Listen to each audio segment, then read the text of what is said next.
नमस्कार दोस्तों, मेरा नाम नवीन कुमार यादव है और मैं एक डिप्लोमा छात्र हूँ।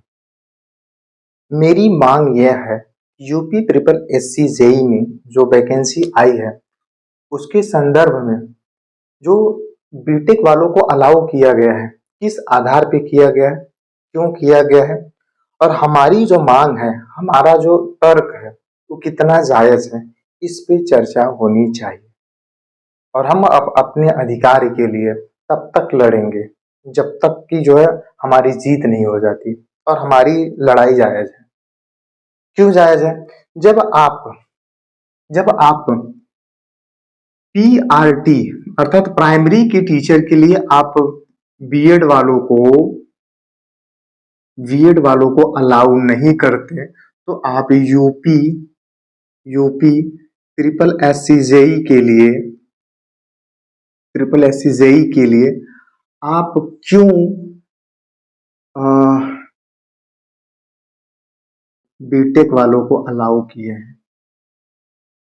क्योंकि यहाँ पे आप मिनिमम क्वालिफिकेशन का जो आप क्राइटेरिया बनाए उसको फॉलो कर रहे हैं। इसमें अगर आप फॉलो कर रहे हैं तो इसमें फॉलो क्यों नहीं कर रहे हैं, ये हम सबकी मांग है। दूसरी बात है कि अगर अगर बीटेक वाले भी जेई की वैकेंसी देखेंगे और डिप्लोमा वाले भी जेई की वैकेंसी देखेंगे, तो इसमें इसमें अंतर क्या है? क्यों आप दो अलग अलग कोर्स बनाए हो? इसमें ज्यादा डेप्थ में क्यों पढ़ाया जा रहा है, इसमें और कम क्यों पढ़ाया जा रहा है और इनकी मान्यता उतनी कम क्यों है? इनके लिए अलग से आप वैकेंसी क्यों नहीं ला रहे हो? अगर इनके लिए अलग से वैकेंसी अगर जेई था तो उसमें आप बीटेक को इन्वॉल्व क्यों कर रहे हो? सीधे शब्दों में हमारा ये तर्क है और ये सवाल है आपसे। अगर आपको मिनिमम क्राइटेरिया का पालन नहीं करना है तो आप लोको पायलट में सबको एंट्री करो। डिप्लोमा भी होगा, आईटीआई भी होगा और उसके बाद बीटेक भी होगा। तब आपको पता चलेगा कि बीटेक वाले कितना उच्च लेवल के होते हैं विद्यार्थी, कितना हाई उनके अंदर इफिशियंसी होती है एज कंपेयर टू डिप्लोमा, और डिप्लोमा वाले कितना हाई इफिशियंसी रखते हैं एज कंपेयर टू आईटीआई। तो उस संदर्भ में जब आप इसमें बीएड को हटा दिए हो तो मुझे बताओ, आप इसमें बीटेक को हटाकर फिर वापस क्यों लाए हो? इसका मतलब सीधे शब्दों में मैं कहूं कि हमारी गवर्नमेंट, मैं किसी पार्टी का नाम नहीं ले रहा हूं, मैं सिर्फ गवर्नमेंट से ये सवाल कर रहा हूं, भर्ती बोर्ड से ये सवाल कर रहा हूं और जो हमारे देश की जो प्रतिष्ठित जो संगठन है, जो ऑर्गेनाइजेशंस हैं, मैं उनसे ये सवाल कर रहा हूं कि आप क्या कर रहे हैं और कितनी जायज हमारी मांग है, कितनी नाजायज हमारी मांग है। इस चीज पे आप क्यों नहीं बोलते, क्यों सामने आते नहीं हो आप? हम सब लड़ेंगे, सुप्रीम कोर्ट जाना हुआ, हाई कोर्ट जाना हुआ जाएंगे और एक होकर जाएंगे और कई ठो केस फाइल होगा। हर एक विद्यार्थी से निवेदन है कि आप किसी एक मेंबर को पैसा देके आप ये मत सोचो कि मेरी लड़ाई पूरी हुई, वो मेरे स्थान पे लड़ेगा। बहुत लोगों का धंधा हो गया है, पैसा लेके जो है चंद रुपए खर्च करके बाकी बचा के रख लेते हैं। हर कोई 50-50, 60-60 लड़कों का ग्रुप बनाए और खुद जाके फाइल करे केस सुप्रीम कोर्ट और हाई कोर्ट में, और डिस्ट्रिक्ट लेवल पे भी आप जाके केस कर सकते हो। आप अपने अधिकार की लड़ाई करो। अगर आप अपने अधिकार की लड़ाई नहीं लड़ सकते तो आप इस देश में एक गवर्नमेंट जेई बन के आप इस देश में सिर्फ एक जहर का काम करेंगे। क्योंकि जब आप अपने अधिकार की लड़ाई नहीं लड़ सकते तो आप उन कॉन्ट्रैक्टरों, उन माफियाओं से आप कैसे लड़ेंगे, उनको आप कैसे डील करेंगे? तो आपके अंदर अगर इतनी गट्स हो तो आप तैयारी करो, नहीं तो अन्यथा आप इस देश के लिए एक बोझ हो। क्योंकि वैसे ही सही बनोगे कि एक तरफ पुल बन रहा है, दूसरी तरफ गिर रहा है। आप जो क्राइटेरिया होती है, जो स्पेसिफिकेशंस होती हैं, जो है जो वर्क ऑर्डर होती है किसी भी प्रोजेक्ट में टेंडर के दौरान जो पास होती है, आप उसको आप पालन करवा ही नहीं पाएंगे। 50 बोरी के स्थान पे 40 बोरी या 30 बोरी यूज करवाएंगे आपसे, और आप इस देश के लिए एक जहर का काम करेंगे। तो अगर एक स्टूडेंट है तो आपको लड़ना आना चाहिए, आपको आपका अधिकार पता होना चाहिए, आप नियम कायदे कानून से चलने योग्य हो।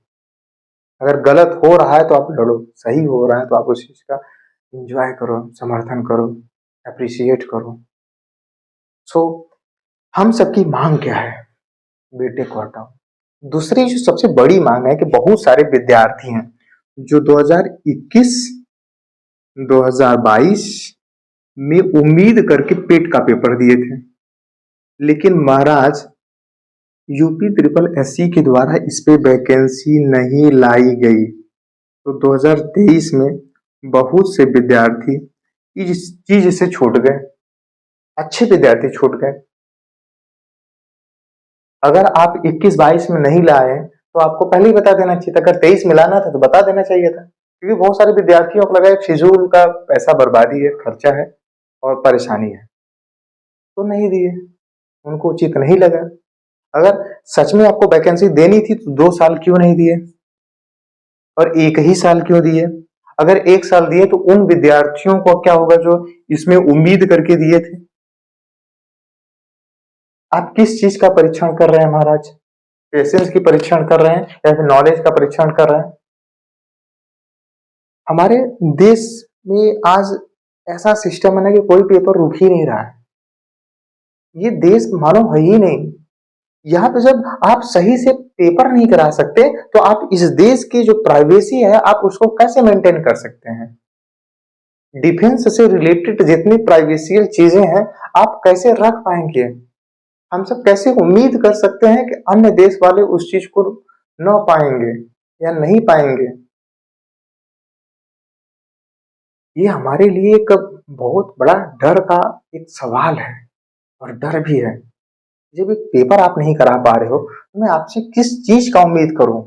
बहुत सारे नेता जैसे ओपी राजभर अभी आके खुले मंच पे बोल रहे थे कि बेदी राम जो है लाखों युवाओं को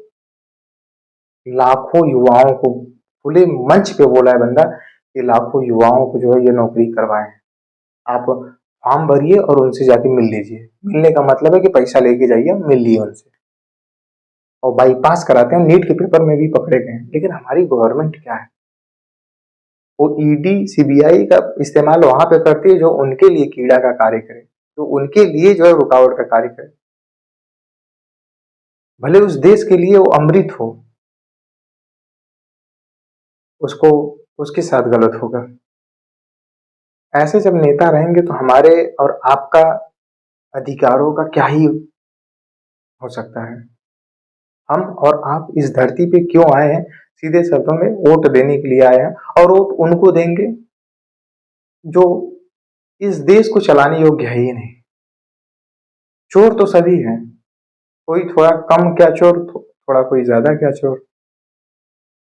आप जाति धर्म नस्ल के आधार पे वोट करो, आप अपने अधिकारों को भूल जाओगे आप कौन हो। ये हमारे देश का इस समय वर्तमान में हाल है। तो thank you so much watching this video. और लास्ट में मैं आग्रह करूंगा कि आप अपनी हक की लड़ाई ग्रुप बना के लड़िए। किसी एक पर्टिकुलर बंदे को पैसा दे के आप अपनी लड़ाई को मत समझिए कि मेरी लड़ाई लड़ रहा है। कोई आपके लिए नहीं लड़ेगा, सब आपसे स्वार्थ की भावना रखते हैं। आप खुद अपनी लड़ाई लड़िए। अगर आप नहीं लड़ सकते तो आप उम्मीद छोड़ दीजिए। So thank you so much watching this video.